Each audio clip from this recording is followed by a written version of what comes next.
As-tu déjà été confronté à une situation où tu regardes une page de texte et essaies de mémoriser des informations, mais après quelques minutes, tu réalises que rien ne s'est enregistré? Peut-être que tu te préparais pour un nouvel examen, une présentation au travail, ou que tu essayais simplement de retenir de nouvelles informations. Mais ton cerveau semble résister. L'information s'échappe comme du sable entre les doigts. Pourquoi est-il si difficile de garder en tête tout ce qui est nécessaire? En réalité, mémoriser peut être beaucoup plus simple qu'il n'y paraît. Le problème n'est pas que tu as une mauvaise mémoire, mais que tu utilises probablement de mauvaises approches. La bonne nouvelle est qu'avec les bonnes méthodes, n'importe qui peut apprendre à mémoriser des informations plus rapidement et plus efficacement. Voyons comment y parvenir et pourquoi la mémorisation n'est pas aussi difficile que tu le penses. Très souvent, les gens disent qu'ils ont une mauvaise mémoire, mais en réalité, la mémoire est une compétence que l'on peut développer. Imagine une muscle. Si tu ne l'entraînes pas, elle s'affaiblit. Mais si tu travailles dessus, elle devient plus forte. C'est exactement la même chose avec la mémoire. Plus tu entraînes ta capacité à mémoriser, meilleure elle devient. Par exemple, quand j'étais à l'école, je pensais que j'avais une mauvaise mémoire. Chaque fois avant les examens, j'essayais de mémoriser le matériel, passant des heures sur les manuels. Mais au moment du test, tout semblait s'évaporer. Depuis, j'ai commencé à chercher des moyens d'apprentissage plus efficaces, et tu sais quoi?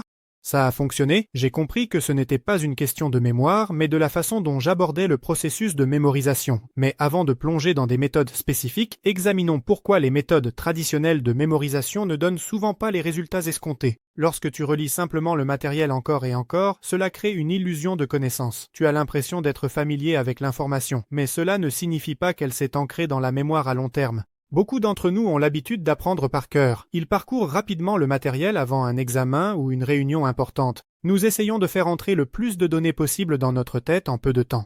Le problème est que cette méthode ne fonctionne que pour la mémoire à court terme. Déjà après quelques jours, l'information disparaît. L'un de mes amis a longtemps essayé de mémoriser des dates historiques de cette manière.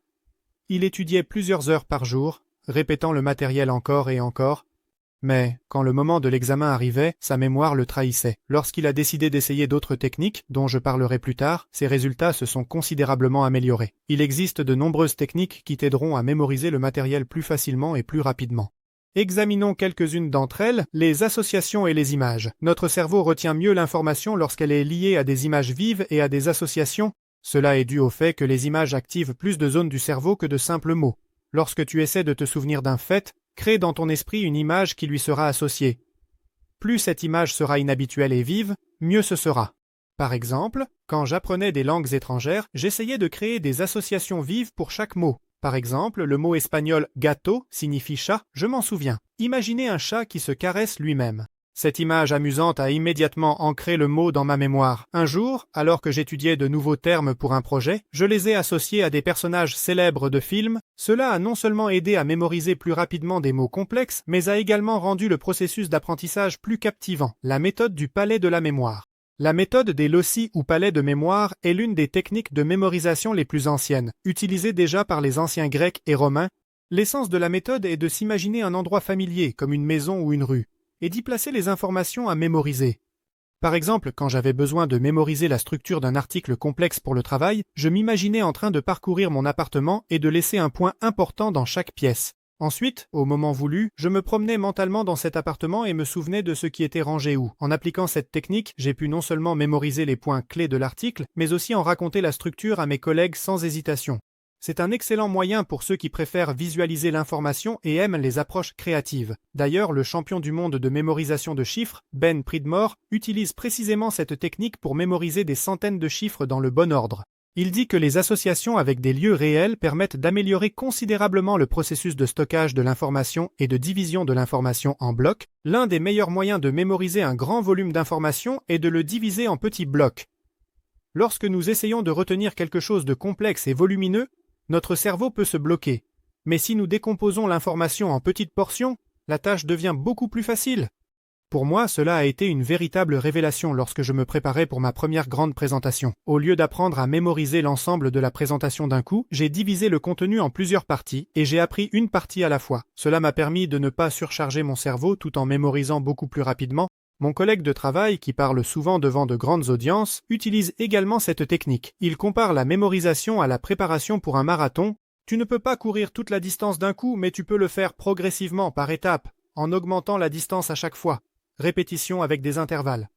La répétition espacée est une méthode qui implique de répéter l'information à des intervalles croissants. Le sens est que chaque fois que tu répètes le matériel, les intervalles entre les répétitions deviennent plus longs. Par exemple, répéter quelque chose après 1 heure, puis après un jour, après 3 jours, et ainsi de suite. J'utilise souvent cette méthode lorsque j'apprends quelque chose de nouveau. Par exemple, j'étudie une langue étrangère. Quand j'ai commencé à apprendre l'espagnol, j'ai remarqué que si je répète les mots appris quelques heures après, puis le lendemain et une semaine plus tard, ils s'ancrent beaucoup mieux que si j'essaie d'apprendre tout d'un coup. J'ai progressivement augmenté les intervalles de répétition et j'ai remarqué comment les mots restent en mémoire pendant longtemps. Cette méthode utilise l'application d'apprentissage des langues Duolingo et des services de préparation aux examens, tels qu'Anki. Ils choisissent spécialement des moments pour répéter des mots ou des faits en fonction de tes succès. Ainsi, tu mets constamment à jour tes connaissances. Utilisation active de l'information. L'un des moyens les plus efficaces de consolider l'information est son utilisation active. Lorsque tu apprends quelque chose de nouveau, essaie de l'expliquer à une autre personne. Ce processus s'appelle l'apprentissage par l'enseignement. Lorsque tu essaies de transmettre des informations, tu les ancres dans ta mémoire et tu comprends mieux où tu as des problèmes. Quand j'ai commencé à étudier des concepts en psychologie, cela m'a aidé d'expliquer ces idées à des amis.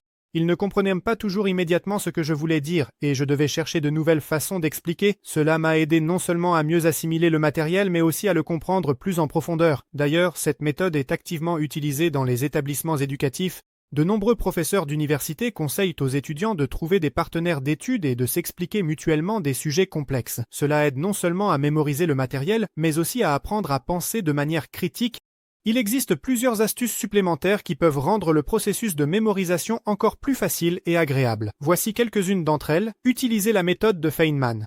Richard Feynman, un physicien célèbre, a proposé une technique de mémorisation qui consiste en ceci. Pour comprendre et retenir quelque chose, explique-le dans un langage simple, comme si tu parlais à un enfant. Cela te pousse à approfondir la question et à simplifier l'information pour une meilleure compréhension. Quand tu peux expliquer un sujet avec des mots simples, cela signifie que tu l'as vraiment compris et mémorisé. Pratique une activité physique. Étonnamment, l'activité physique aide à mieux mémoriser les informations. Lorsque tu bouges, des processus dans le cerveau s'activent, ce qui améliore les fonctions cognitives. J'utilise souvent cette astuce lorsque j'ai besoin de mémoriser quelque chose d'important. Je sors me promener et je répète dans ma tête le matériel que j'ai appris. Cela m'aide non seulement à mieux assimiler l'information, mais cela me permet aussi de décharger mon esprit. Crée des rituels pour étudier. Chaque personne a ses propres déclencheurs qui lancent le processus de mémorisation. J'ai certains rituels avant de m'asseoir pour étudier. Je prépare une tasse de café et je trouve un endroit calme. Ces actions préparent mon cerveau à ce que je vais maintenant apprendre quelque chose d'important et l'information sera plus facile à mémoriser. Tu peux créer tes propres rituels qui t'aideront à te concentrer et à mieux assimiler le matériel.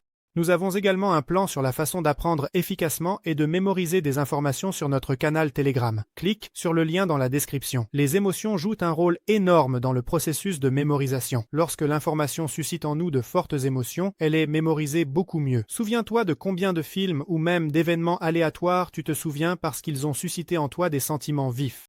C'est un processus naturel. Notre cerveau est conçu de telle sorte qu'il retient mieux ce qui est lié aux expériences émotionnelles. Utilise cela dans la pratique. Lorsque tu apprends quelque chose de nouveau, essaie de lier l'information à des émotions. Par exemple, si tu étudies des événements historiques, essaie de te mettre à la place des personnes qui ont vécu ces événements. Comment te sentirais-tu à ce moment-là? Cela aide à créer un lien émotionnel avec le matériel et à mieux le mémoriser. Tu dois admettre que la mémorisation est une compétence importante, mais la question est, faut-il toujours s'efforcer de tout mémoriser? En réalité, non. Notre cerveau, tout comme un ordinateur, a une certaine capacité de mémoire vive. Si nous essayons de nous souvenir de tout ce que nous avons jamais rencontré, cela entraînera une surcharge cognitive. C'est pourquoi il est important de savoir filtrer l'information et d'oublier ce qui n'est plus nécessaire. Par exemple, quand j'étudiais, j'essayais de mémoriser absolument tout ce qui se trouvait dans les manuels et les cours. Cela provoquait du stress et une surcharge. Avec le temps, j'ai compris qu'il était important de ne pas simplement mémoriser tout, mais de savoir distinguer l'essentiel. C'est comme trier des fichiers sur un ordinateur, mettre les inutiles à la corbeille et les importants dans un dossier séparé. La mémorisation n'est pas une capacité surnaturelle, c'est une compétence que l'on peut développer en utilisant les bonnes méthodes et approches. Chacun d'entre nous est capable de mémoriser des informations plus rapidement et plus facilement s'il trouve l'approche qui lui convient le mieux. Applique différentes techniques, n'aie pas peur d'expérimenter et surtout, fais-le avec intérêt. Car mémoriser du matériel, c'est le premier pas vers de nouvelles connaissances et des succès dans la vie. Une question finale pour toi. Quelle méthode de mémorisation fonctionne le mieux pour toi? Sur cela, notre analyse se termine et maintenant je suis curieux de connaître ton avis. Quelles techniques utilises-tu déjà et lesquelles prévois-tu d'essayer? Laisse ton avis dans les commentaires, j'aimerais entendre ton point de vue. N'oublie pas de t'abonner à la chaîne si tu as trouvé cette vidéo utile et partage tes idées sur la façon d'améliorer notre contenu. Merci de ton attention et à bientôt dans les prochaines vidéos. À tous, au revoir.